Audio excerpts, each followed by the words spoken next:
बिहार जैसा राज्य भी अब आईटी के क्षेत्र में एक विज़न के साथ, एक दूरगामी योजना के साथ बहुत ही एग्रेसिवली अब हम लोगों ने काम करना शुरू किया। आने वाले समय में हम लोग एक एमओयू हस्ताक्षरित करने वाले हैं, जिसमें अगले 5 वर्ष में चरणबद्ध तरीके से बिहार में 7,000 युवाओं को एआई के क्षेत्र में हम उनको स्किलिंग प्रोवाइड करेंगे और ये कोशिश होगी कि बड़े-बड़े कंपनियों के ऑफ़िसेज़ भी पटना में खुलें ताकि उनको नौकरियां यहाँ के युवाओं को मिलें। एक सवाल यह भी है कि सैटेलाइट सिटी जो बनने वाले हैं, 11 सैटेलाइट सिटी की मंजूरी मिली है, तो उसको लेकर आम लोगों में बड़ा परसेप्शन है कि क्या होगा, घर टूटेगा, रास्ता। सब लोग सहयोग करें। विभाग धीरे-धीरे स्पष्ट कर देगा कि हम किस योजना पर हम काम करने जा रहे हैं, किसी को तकलीफ़ नहीं होगी। मुझको विश्वास है कि अभी जो 11 टाउनशिप का निर्णय है, उस निर्णय को हम लोग बहुत ही बेहतर तरीके से लोगों का अच्छा ही होगा, ये वो लोग मान के चल रहे मुआवजे हैं। को लेकर बहुत लोग आशंकित होते हैं कि काफ़ी टाइम लगता है, नहीं, नहीं, काफ़ी देखिए ज़्यादा उसको होगा। एकदम सब चीज़ का टाइम फ्रेम फिक्स्ड रहेगा और अच्छा, क्योंकि दिक्कत नहीं होगा कोई। एकदम दिक्कत नहीं होगी, किसी को असुविधा हम नहीं होने देंगे। जो लोगों की आवश्यकता है, अगर उनको तुरंत पैसे की ज़रूरत है, तो हम उनको पैसे भी हम जल्दी उनको देंगे।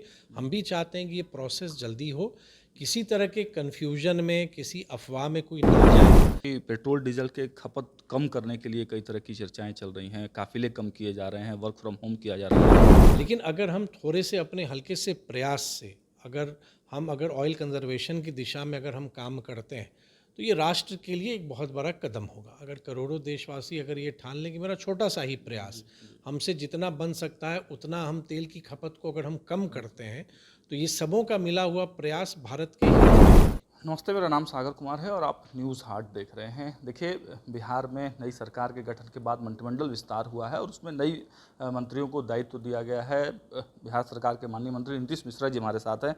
सर, आपने विभाग संभाला है, बहुत सारी नई चीज़ों पर आप काम कर रहे हैं। एआई को लेकर भी कुछ तैयारी आप कर रहे हैं क्या कुछ? नहीं, एकदम देखिए, राज्य सरकार ने आदरणीय मुख्यमंत्री सम्राट चौधरी जी के नेतृत्व में पिछले मंत्रिपरिषद में एक बहुत बड़ा निर्णय लिया है आर्टिफिशियल इंटेलिजेंस के क्षेत्र में, जहाँ पे सिंगापुर की एक बहुत बड़ी संस्था के साथ मिलके आने वाले समय में हम लोग एक एमओयू हस्ताक्षरित करने वाले हैं, जिसमें अगले 5 वर्ष में चरणबद्ध तरीके से बिहार में 7,000 युवाओं को एआई के क्षेत्र में हम उनको स्किलिंग प्रोवाइड करेंगे। साथ ही साथ उनका कौशल संवर्धन के साथ-साथ उनको बेहतर प्लेसमेंट मिले, मतलब वो एम्प्लॉयबल हों, नौकरियाँ उनको बेहतर मिले। साथ ही साथ उस संस्था का जो ग्लोबल नेटवर्क है, बहुत बड़ी संस्था है और उड़ीसा की सरकार भी उसके साथ मिल के काम कर रही है। तो मुझको विश्वास है कि उन संस्था के माध्यम से हम बिहार की मौजूदगी ना सिर्फ देश स्तर पर बल्कि विश्व स्तर पर भी, कि बिहार भी आर्टिफिशियल इंटेलिजेंस के क्षेत्र में अब इमर्ज कर रहा है। हमारी योजनाएं हैं, हमारी पॉलिसीज़ हैं। तो आर्टिफिशियल इंटेलिजेंस एक क्षेत्र है, लेकिन साथ ही साथ जो हमारी आईटी की निवेश की पॉलिसी है, चाहे जो ग्लोबल कैपेबिलिटी सेंटर जीसीसी की हमारी पॉलिसी है, उसको भी हम आगे बढ़ाएंगे। हमारी ये कोशिश होगी कि बड़े-बड़े कंपनियों के ऑफ़िसेज़ भी पटना में खुलें ताकि उनको नौकरियां यहाँ के युवाओं को मिलें।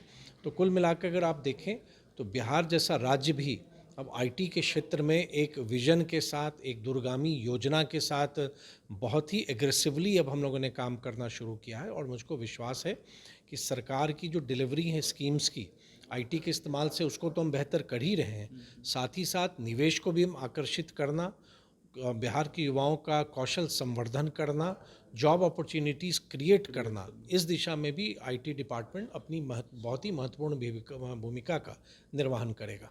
एक सवाल यह भी है कि सैटेलाइट सिटी जो बनने वाले हैं, 11 सैटेलाइट सिटी की मंजूरी मिली है, तो उसको लेकर आम लोगों में बड़ा परसेप्शन है कि क्या होगा, घर टूटेगा, रास्ते टूटेंगे, तो उसके लिए। देखिए, मैं सिर्फ इतना कहूँगा कि ये जो आदरणीय मुख्यमंत्री सम्राट जी ने जो ये उनका जो विज़न है शहरीकरण को लेके, और मैं मानता हूँ सब लोग सहयोग करें। विभाग धीरे-धीरे स्पष्ट कर देगा कि हम किस योजना पर हम काम करने जा रहे हैं, किसी को तकलीफ़ नहीं होगी।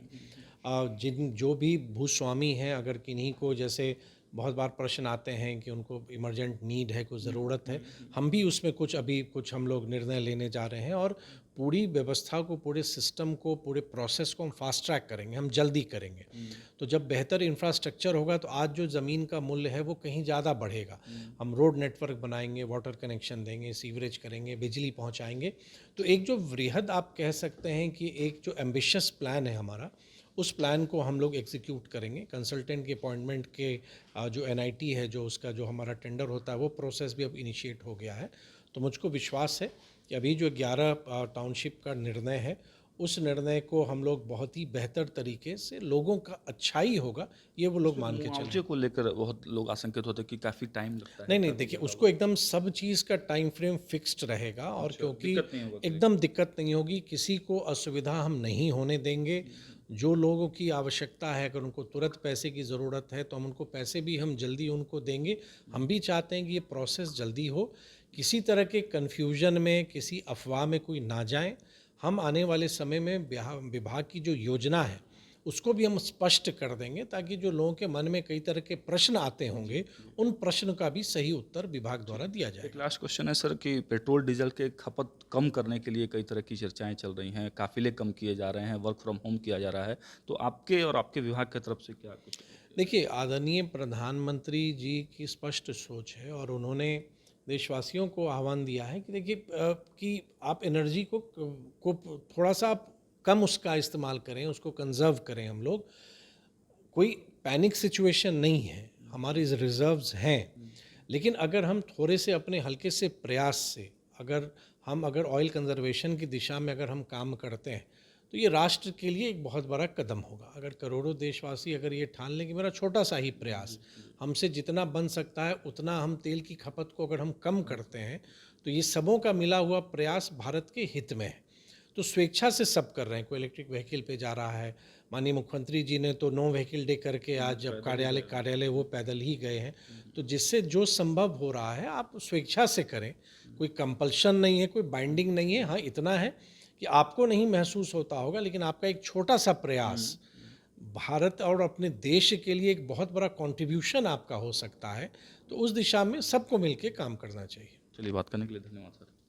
तो आपने सुना कि किस तरह से बिहार सरकार के मंत्री नीतीश मिश्रा जी थे और साफ तौर से जो ईंधन की बचत को लेकर बातचीत की जा रही है, उसमें सभी मंत्रियों की तरफ से और विभाग की तरफ से ये प्रयास किया जा रहा है कि कम से कम ईंधन का प्रयोग किया जाए। जुड़े रहिए हमारे साथ, देखते रहिए न्यूज़ हाट। बहुत बहुत धन्यवाद।